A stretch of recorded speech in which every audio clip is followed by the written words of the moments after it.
এজিপিৰ আমাৰ জাতীয় পৰিষদৰ যিটো যাত্ৰা সেইটো ইতিমধ্যে আৰম্ভ হৈছে। আমি এই গোটেই চিন্তাটো অসমৰ জনগণৰ মাজত এৰি দিছোঁ, কাৰণ সংকট যিহেতু অসমৰ জনগণৰ আছে, গতিকে আমি সিদ্ধান্ত ৰাইজক দিবলৈ আমি অহংকাৰপূৰ্ণভাৱে 100+, 125+ এইটো ক'ব খোজা নাই। গণতন্ত্ৰত ৰাইজে যিহেতু ৰজা, ৰাইজে নিৰ্ণয় কৰিব অসমৰ সামাজিক ৰাজনৈতিক ভৱিষ্যত। ইতিমধ্যে জনগণে সিদ্ধান্ত গ্ৰহণ কৰিছে, সংকট দেখিছে, ভয়াৱহ পৰিৱেশ এটা সৃষ্টি কৰিছে, চৰকাৰহীনতা, প্ৰশাসনহীনতা।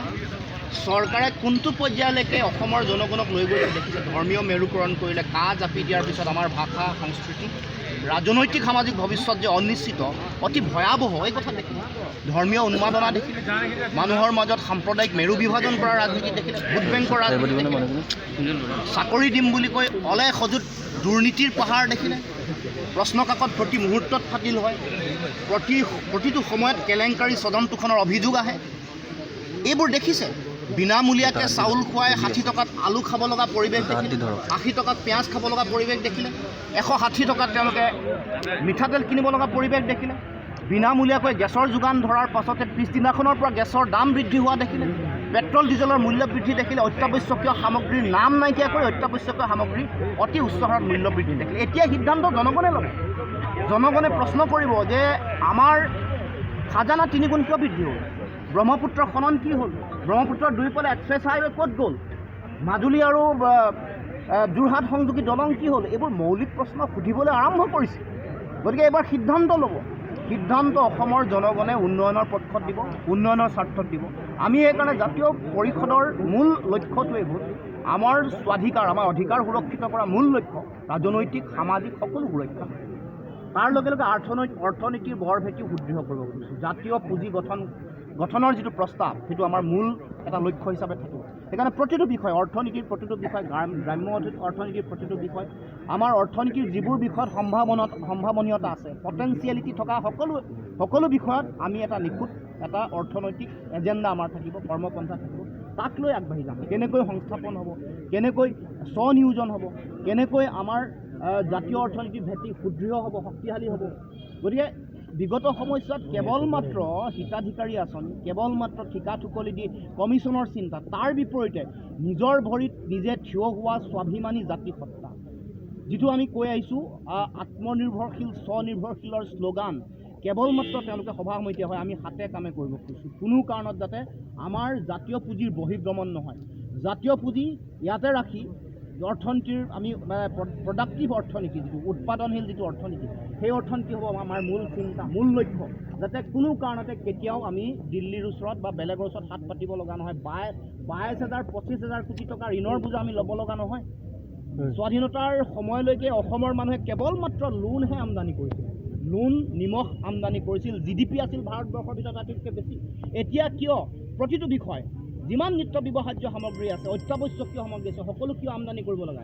এইবোৰ কেৱল মাত্ৰ চৰকাৰৰ তেওঁলোকৰ অসমৰ্থতা, তেওঁলোকৰ দুৰ্বলতা, তেওঁলোকৰ পৰিকল্পনাহীনতা আৰু অসমৰ জনগণৰ প্ৰতি তেওঁলোকৰ যিটো দায়বদ্ধতা, এই দায়বদ্ধতা নথকাৰ কাৰণে তেওঁলোকে যে এখন চৰকাৰ চলাবৰ কাৰণে তেওঁলোকৰ যিটো পৰিকল্পনা লাগে, গুড গভৰ্নেন্সৰ কথা কেৱল মাত্ৰ তেওঁলোকৰ পেপাৰে পত্ৰ আৰু শ্লোগান, তেওঁলোকৰ ভাষণসমূহৰ শ্লোগান মাত্ৰ। গতিকে সঁচা অৰ্থত স্বাভিমানী, নিজে নিজৰ ভৰিৰ ওপৰত থিয় হোৱা এখন ৰাজ্য, সপোনৰ অসমখন আমি প্ৰতিষ্ঠা কৰিব খুজিছোঁ। সেইকাৰণে অসম জাতীয় পৰিষদৰ যিটো সপোন বা আমাৰ যিটো চিন্তা পৰিকল্পনা, এইটো কেৱল মাত্ৰ এটা ৰাজনৈতিক দলৰ চিন্তা পৰিকল্পনাৰ গণ্ডিৰ ভিতৰত ৰাখিব খোজা নাই। এইটো সামূহিকভাৱে অসমৰ জনগণৰ সপোন। ইয়াত স্বাভিমানী জাতীয়তাবাদ প্ৰতিষ্ঠা কৰা, সামূহিক জাতীয়তাবাদ প্ৰতিষ্ঠা কৰাৰ কথা জড়িত হৈ আছে। ইয়াত আমাৰ মাটি ভেটি সুৰক্ষা কৰাৰ কথা জড়িত হৈ আছে। ইয়াত আমাৰ সম্পদৰ ওপৰত অধিকাৰ, নিয়ন্ত্ৰণ আৰু বিতৰণ সকলো কথা জড়িত হৈ আছে। তাৰ উপৰিও আমাৰ ভাষা, কৃষ্টি, সংস্কৃতি, আমাৰ অৰ্থনীতি, এইবোৰ শক্তিশালীৰ ওপৰত গঢ়াৰ সপোন ইয়াত জড়িত হৈ আছে। গতিকে অসমৰ জনগণৰ কাৰণে অসম জাতীয় পৰিষদ, মই ভাবোঁ যে সকলোৰে মন মগজুত ক্ৰিয়া কৰি থকা সপোন, কেৱল সেই কথাটো আমি উলিয়াই আনিব লাগিব আৰু ইয়াক কাৰ্যত পৰিণত কৰিব লাগিব।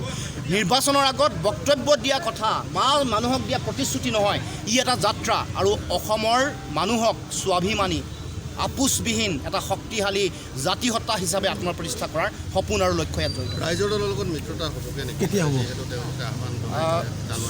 ৰাইজৰ দল আৰু অসমৰ স্বাভিমানী আঞ্চলিক জাতীয়তাবাদী ৰাজনৈতিক দল সকলোৰে লগত আমি মিত্ৰতা কৰিম। যিসমূহ শক্তি ৰাষ্ট্ৰীয় ৰাজনৈতিক দলৰ বুকুচাত উঠি অক্সিজেন সেৱন কৰি জাতীয়তাবাদ প্ৰতিষ্ঠা কৰিম বুলি জনগণক বিভ্ৰান্ত কৰিছে, তেওঁলোকক বাদ দি যিসকলৰ স্বাভিমানী চেতনা আছে, যিসকলে স্বতন্ত্ৰ অসমৰ জনগণৰ হকে জাতীয়তাবাদ আৰু আঞ্চলিকতাবাদ প্ৰতিষ্ঠা কৰিব খোজে, তেওঁলোকৰ লগত মিত্ৰতা কৰি আমি 126টা সমষ্টিত আমি প্ৰাৰ্থী আগবঢ়াম আৰু নিৰ্বাচনত প্ৰতিদ্বন্দ্বিতা কৰিম।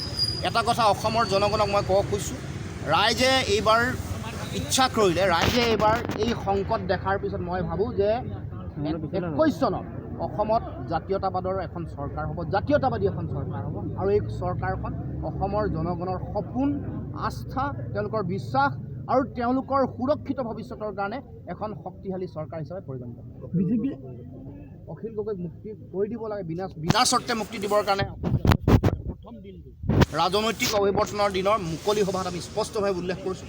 কাৰণ অতি আক্ৰোশী, অতি প্ৰতিশোধ পৰায়ণমূলক এখন চৰকাৰ, যিখন চৰকাৰৰ তেওঁলোকৰ মন মগজুত স্বৈৰতান্ত্ৰিক মানসিকতা, ফেচিষ্ট মানসিকতা জড়িত হৈ আছে, তেওঁলোকেহে এনেকুৱা ধৰণৰ কাম কাজ কৰিব পাৰে।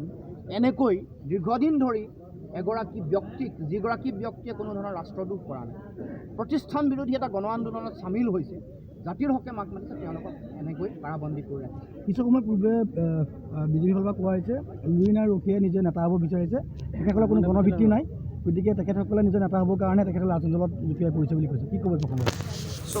অসমৰ জনগণে ক'ব যে অসমৰ কোন নেতা, কোনোবা দল বিশেষ, ব্যক্তি বিশেষৰ মন্তব্য এইটো গুৰুত্বপূৰ্ণ নহয়। গণতন্ত্ৰৰ ৰাইজেই যিহেতু ৰজা, ৰাইজে ঠিক কৰিব অসমৰ ভৱিষ্যত কাৰ হাতত দিব, কাৰ হাতত অসমৰ ভৱিষ্যত সুৰক্ষিত। অধিকাংশ সমষ্টিত এতিয়াও আপোনালোকে প্ৰাৰ্থী থিৰাং কৰা নাই, তেতিয়া মানে প্ৰাৰ্থীৰ থিৰাংটো ইমান সোনকালে ক'তো নহয়। এতিয়া সাংগঠনিক কাম কাজ চলি আছে, সম্প্ৰসাৰণ চলি আছে, সকলো সমষ্টিতে হ'ব। 126টা ঐক্যবদ্ধ আঞ্চলিকতাবাদী শক্তি 126টা সমষ্টিত প্ৰতিদ্বন্দ্বিতা ৰাখি অৰ্থনীতিৰ আমি প্ৰডাক্টিভ অৰ্থনীতি, যিটো উৎপাদনশীল যিটো অৰ্থনীতি, সেই অৰ্থনীতি হ'ব আমাৰ মূল চিন্তা, মূল লক্ষ্য, যাতে কোনো কাৰণতে কেতিয়াও আমি দিল্লীৰ ওচৰত বা বেলেগৰ ওচৰত হাত পাতিব লগা নহয়, 22,000-25,000 কোটি টকা ঋণৰ বোজা আমি ল'ব লগা নহয়। স্বাধীনতাৰ সময়লৈকে অসমৰ মানুহে কেৱল মাত্ৰ লোনহে আমদানি কৰিছিল, লোন, নিমখ আমদানি কৰিছিল, GDP আছিল ভাৰতবৰ্ষৰ ভিতৰত আটাইতকৈ বেছি। এতিয়া কিয় প্ৰতিটো বিষয়, যিমান নিত্য ব্যৱহাৰ্য সামগ্ৰী আছে, অত্যাৱশ্যকীয় সামগ্ৰী আছে, সকলো কিয় আমদানি কৰিব লগা? এইবোৰ কেৱল মাত্ৰ চৰকাৰৰ তেওঁলোকৰ অসমৰ্থতা, তেওঁলোকৰ দুৰ্বলতা, তেওঁলোকৰ পৰিকল্পনাহীনতা আৰু অসমৰ জনগণৰ প্ৰতি তেওঁলোকৰ যিটো দায়বদ্ধতা, এই দায়বদ্ধতা নথকাৰ কাৰণে তেওঁলোকে যে এখন চৰকাৰ চলাবৰ কাৰণে তেওঁলোকৰ যিটো পৰিকল্পনা লাগে, গুড গভৰ্নেন্সৰ কথা কেৱল মাত্ৰ তেওঁলোকৰ পেপাৰে পত্ৰ আৰু শ্লোগান, তেওঁলোকৰ ভাষণসমূহৰ শ্লোগান মাত্ৰ। গতিকে সঁচা অৰ্থত স্বাভিমানী, নিজে নিজৰ ভৰিৰ ওপৰত থিয় হোৱা এখন ৰাজ্য, সপোনৰ অসমখন আমি প্ৰতিষ্ঠা কৰিব খুজিছোঁ। সেইকাৰণে অসম জাতীয় পৰিষদৰ যিটো সপোন বা আমাৰ যিটো চিন্তা পৰিকল্পনা, এইটো কেৱল মাত্ৰ এটা ৰাজনৈতিক দলৰ চিন্তা পৰিকল্পনাৰ গণ্ডিৰ ভিতৰত ৰাখিব খোজা নাই, এইটো সামূহিকভাৱে অসমৰ জনগণৰ সপোন। ইয়াত স্বাভিমানী জাতীয়তাবাদ প্ৰতিষ্ঠা কৰা, সামূহিক জাতীয়তাবাদ প্ৰতিষ্ঠা কৰাৰ কথা জড়িত হৈ আছে, ইয়াত আমাৰ মাটি ভেটি সুৰক্ষা কৰাৰ কথা জড়িত হৈ আছে, ইয়াত আমাৰ সম্পদৰ ওপৰত অধিকাৰ, নিয়ন্ত্ৰণ আৰু বিতৰণ সকলো কথা জড়িত হৈ আছে। তাৰ উপৰিও আমাৰ ভাষা, কৃষ্টি, সংস্কৃতি, আমাৰ অৰ্থনীতি, এইবোৰ শক্তিশালীৰ ওপৰত গঢ়াৰ সপোন ইয়াত জড়িত হৈ আছে। গতিকে অসমৰ জনগণৰ কাৰণে অসম জাতীয় পৰিষদ, মই ভাবোঁ যে সকলোৰে মন মগজুত ক্ৰিয়া কৰি থকা সপোন, কেৱল সেই কথাটো আমি উলিয়াই আনিব লাগিব আৰু ইয়াক কাৰ্যত পৰিণত কৰিব লাগিব। নিৰ্বাচনৰ আগত বক্তব্য দিয়া কথা বা মানুহক দিয়া প্ৰতিশ্ৰুতি নহয়, ই এটা যাত্ৰা, আৰু অসমৰ মানুহক স্বাভিমানী, আপোচবিহীন এটা শক্তিশালী জাতিসত্তা হিচাপে আত্মপ্ৰতিষ্ঠা কৰাৰ সপোন আৰু লক্ষ্য ইয়াত জড়িত। ৰাইজৰ দলৰ লগত মিত্ৰতা হ'বগৈ নেকি? কেতিয়া হ'ব? তেওঁলোকে আহ্বান জানুৱাৰী মাহত ৰাইজৰ দল আৰু অসমৰ স্বাভিমানী আঞ্চলিক জাতীয়তাবাদী ৰাজনৈতিক দল সকলোৰে লগত আমি মিত্ৰতা কৰিম। যিসমূহ শক্তি ৰাষ্ট্ৰীয় ৰাজনৈতিক দলৰ বুকুচাত উঠি অক্সিজেন সেৱন কৰি জাতীয়তাবাদ প্ৰতিষ্ঠা কৰিম বুলি জনগণক বিভ্ৰান্ত কৰিছে, তেওঁলোকক বাদ দি যিসকলৰ স্বাভিমানী চেতনা আছে, যিসকলে স্বতন্ত্ৰ অসমৰ জনগণৰ হকে জাতীয়তাবাদ আৰু আঞ্চলিকতাবাদ প্ৰতিষ্ঠা কৰিব খোজে, তেওঁলোকৰ লগত মিত্ৰতা কৰি আমি 126টা সমষ্টিত আমি প্ৰাৰ্থী আগবঢ়াম আৰু নিৰ্বাচনত প্ৰতিদ্বন্দ্বিতা কৰিম। এটা কথা অসমৰ জনগণক মই ক'ব খুজিছোঁ, ৰাইজে এইবাৰ ইচ্ছা কৰিলে, ৰাইজে এইবাৰ এই সংকট দেখাৰ পিছত মই ভাবোঁ যে 21 চনত অসমত জাতীয়তাবাদৰ এখন চৰকাৰ হ'ব, জাতীয়তাবাদী এখন চৰকাৰ হ'ব।